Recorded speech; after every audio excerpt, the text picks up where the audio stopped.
So, welcome back to another episode of the ToddFather. I have to admit, I was a little reluctant to do the first ToddFather and make it available for everybody. But man, I'm really glad I did it. I think there's some things that should be put out there and available for kids to be able to have people speak into their lives and speak truth in their lives, not just speak into their lives. Because if you speaking rubbish or not to their benefit, I'm not all for trying to give somebody a bunch of platform for something like that, but I hope that you see that there's a genuine concern and love for my kids that I want to share with them. But there's plenty of other kids out there that just don't have that availability, or someone that's going to be speaking into their lives, and I don't know, figure why not. And I don't know, maybe it just opens up a way for other fathers to find a way to be able to communicate with their kids and give them the words to say. So I wanted to do another one really geared towards my daughters. My sons too, but really it's probably an issue that's a bit more of a issue for girls, for little girls. And that is self-worth. That's a tough one for girls, and especially with the, amount of social media that's available and the amount and availability of the world to access our children, and influence them as to what is important, what's not important, what is attractive, what's not attractive. And how you value yourself. How do you value yourself? How do you see your self-worth? Where do you get your self-worth from? We've had several episodes here on major accomplishments, people that have reached, high heights and have done some, been on a world stage, competed at a high level, have achieved some great things in their lives, and that stuff's really cool, But at the same time, I think a lot of those people see a lot of the rest of their life that is just as important, and really where I think they're probably the biggest work is at. I feel like that with myself, and I think it's important for me to share that with my kids and you guys too, that not everybody is first place, and that's okay. The hard work, the determination, those things are things that you can implement into your lives, not just the first place ribbon. There's so much value in learning and understanding the work that it takes to get to those positions, at least to be counted in the group that participated. Sports are a great place to be able to do that. It's a great place for us to be able to gauge each other, actually see the importance of working as a team, finding out what it looks like not being the superstar or being the backup guy or the guy that is just towing the line without all of the accolades. We always look at the guy who's carrying the ball, but not the guy who's blocking. And the guy who's blocking is just as important. If he ain't blocking, the guy that's carrying the ball ain't getting anywhere either. But when it comes to girls, there is such a different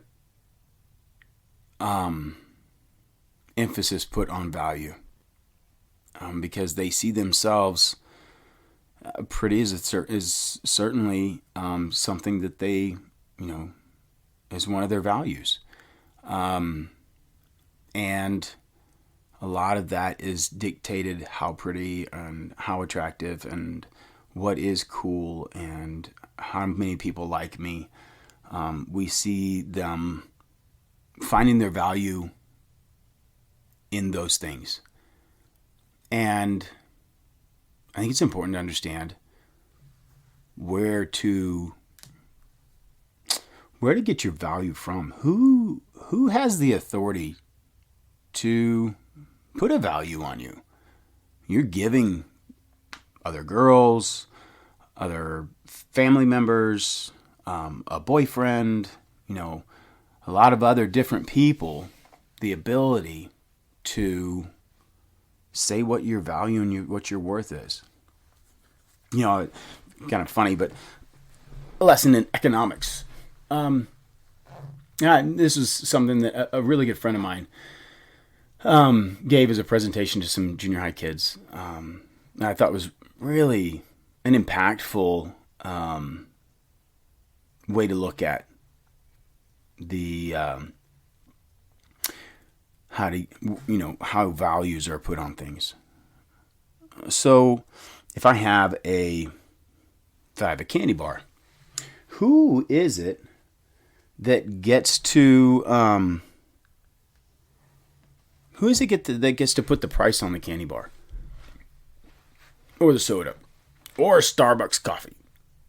I mean, what's the value of a Starbucks coffee? Is it really $5 for that cup of coffee with extra cream? Because I can make one in my house a lot cheaper. I can just get a cup of Folgers coffee. Like, who sets the value on it? Now, sometimes the market will say that they're not going to spend that on it. It's too expensive or it's too cheap or whatever. But ultimately, they don't make the decision as to whether or not that price is adjusted. I don't get to go in and at the gas station to go in to buy a Snickers bar. If I go and buy a Snickers bar or a candy bar, I don't get to say, well, I don't think it's worth $1.50. I think it's worth 50 cents. And that's all I'm going to pay. I don't get to dictate. I can buy or not buy it, but I don't get to dictate what the price is. And the store, more or less, doesn't get to price it either.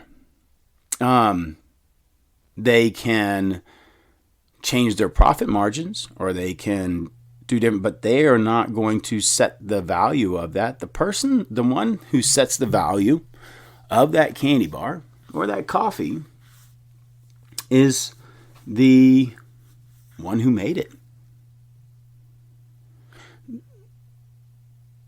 They're the ones that get to say this is worth. Now, it doesn't mean that they don't look at the market. They don't want to not sell any coffee. But at the same time, the one who made that coffee, the one who made that candy bar, they're the ones that get to dictate what the cost of that coffee is. So who do you let dictate your value? Do you let others around you tell you that, well, it doesn't mean that they can't tell you that they don't think that you're dressing right. And you may adjust the way you dress. And you may not. But it doesn't mean they set your value. It doesn't mean that they get to dictate what you wear. And just because you try to accommodate them doesn't mean that that is your value. The world out there is telling you that in order for you to fit in, be a part of this group, that group, this is what's cool. And we continue to try and beat everybody else by being higher up on the food chain or higher up on the like chart or the getting the more likes or the views or the whatever else that you're trying to get. out in the social media world. And so it turns into dialing up the more risky, the bigger this or the fancier that. It's like the keeping up with the Joneses on steroids. You know, if you don't have a basis for your value, if you don't know who it is that sets your value, you're going to adjust it to every whim. You're going to chase another, for my girls, you're going to chase another type of lipstick, eyeshadow, different type of shoes, a shorter skirt, or more revealing top. All to try to increase your value in the eyes of others. It's kind of funny in competition when you're out there competing, you are so worried about who's looking at you and what they're thinking. Everybody else is competing. They're so much more worried about themselves. They're not looking at you. They're really not.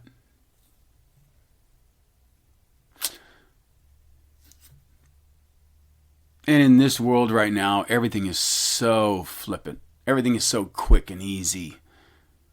Flash in the pan and you're cool and you're top right now, and then tomorrow or the next day, nobody remembers. 2 weeks from now, short-term memory on this whole deal is so ridiculous. So who sets your value? You know, some of us are lucky enough to have mom and dad to help us understand our value.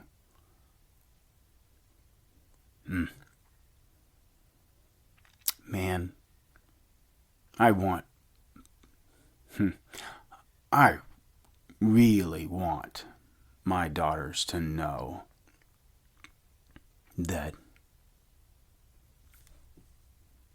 for one, that they're loved. And for two, wow, their value is so high. So high. So I tell them. It takes more than that, though. Because I'm just like everybody else. I can be a talking head to them, too.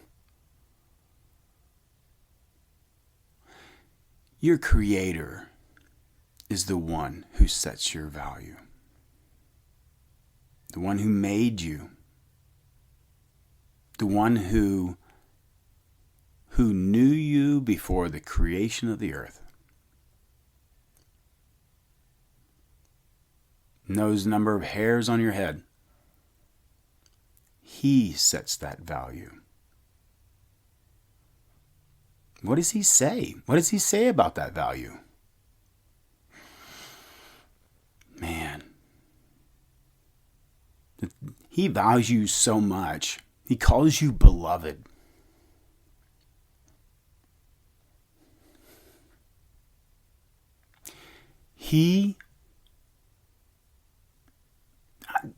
You know, that's the craziest part about this.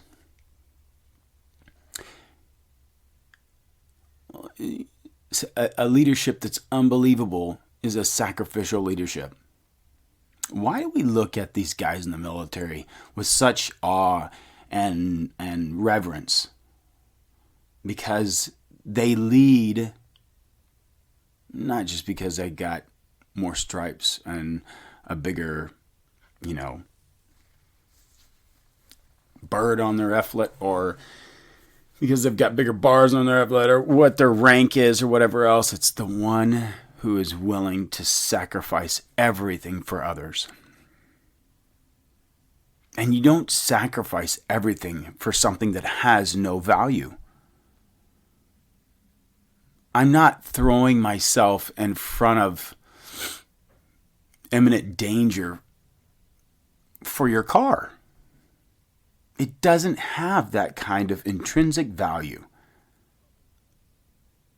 Young ladies, your Creator died for you to redeem you. Your value,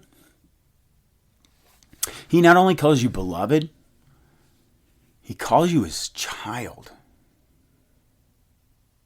You are worth life, worth sacrificing.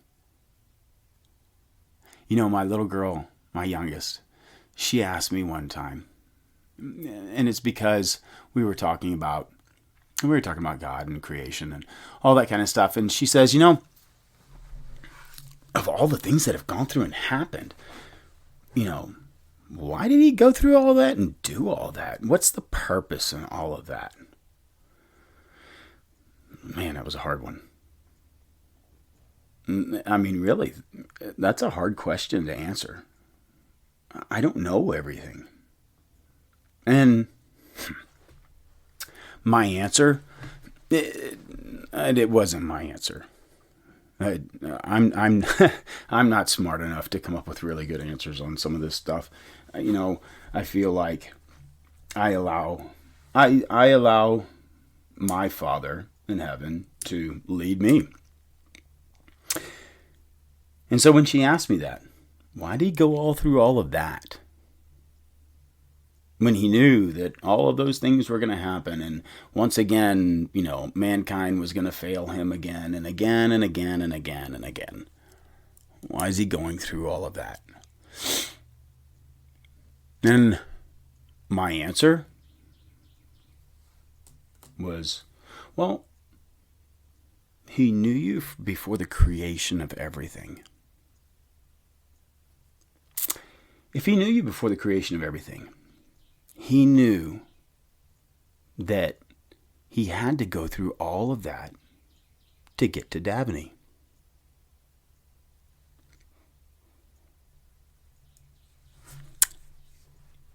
To redeem his children, to bring them to him. He knows how many.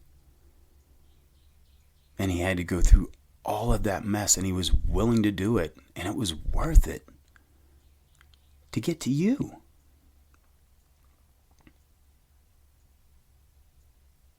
That one that did all of this has gone through all of that just to get to you. He is the one who gets to set your value. And you want to know what he values you at? You have to read his word. He's worth knowing. He's worth finding out more about.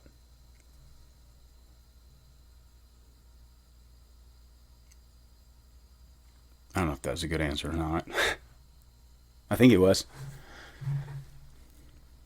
But it does tell you what your value is. And it's funny when I ever tell my kids, hey, guess what? They all know what I'm going to say. I know. You love me. And that's a good thing. Because at least I say it enough that they know it.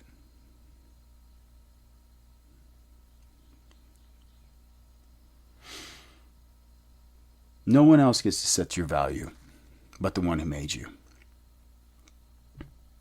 You know, there's a parable of when one of the disciples asked Jesus about paying taxes.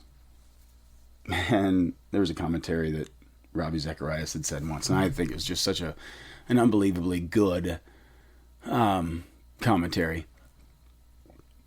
But they asked, do we have to pay taxes? And he asked them, whose image is on that coin? And they said, Caesar.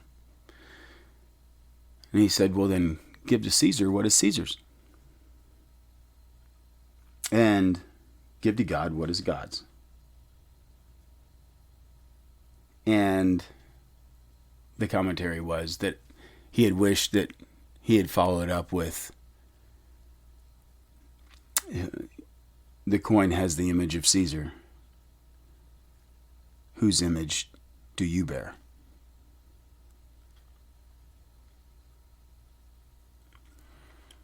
So give to God what is God's. The one who bought it, created him, and chooses to redeem it. He gets to set the value.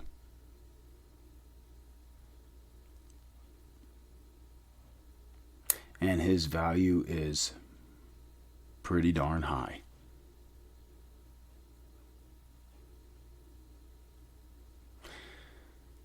I really hope that my girls, it's one thing to be very confident and being very confident in your ability to do things, to reach the next level. But it's also really important to know when you're not on a high and things are working great, that you understand your value when you're in the low too. When you're in a difficult spot and things aren't working out, and not everything is about you. That's a hard place to be. When you're raising kids and you're raising a family and you're being a part of a family, oftentimes it's not all about you. And understanding what true good leadership is a sacrificial leadership. He gives us an example on that too. But those times and those places, it's just as important to understand that that's where he grows you. Those struggles at tearing yourself down in order to build yourself back up are things that he has you go through so that you understand and know more about his creation, his desires and his wants for you. There are hard times, but count yourself as worthy because you're valued, very highly valued, and you're loved.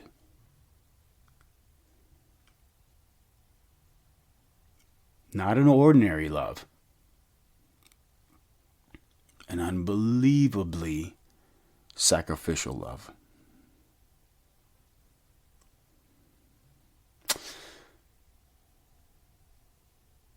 This is a short one, but I think a really important one. Hope you enjoyed it. Love you, girls.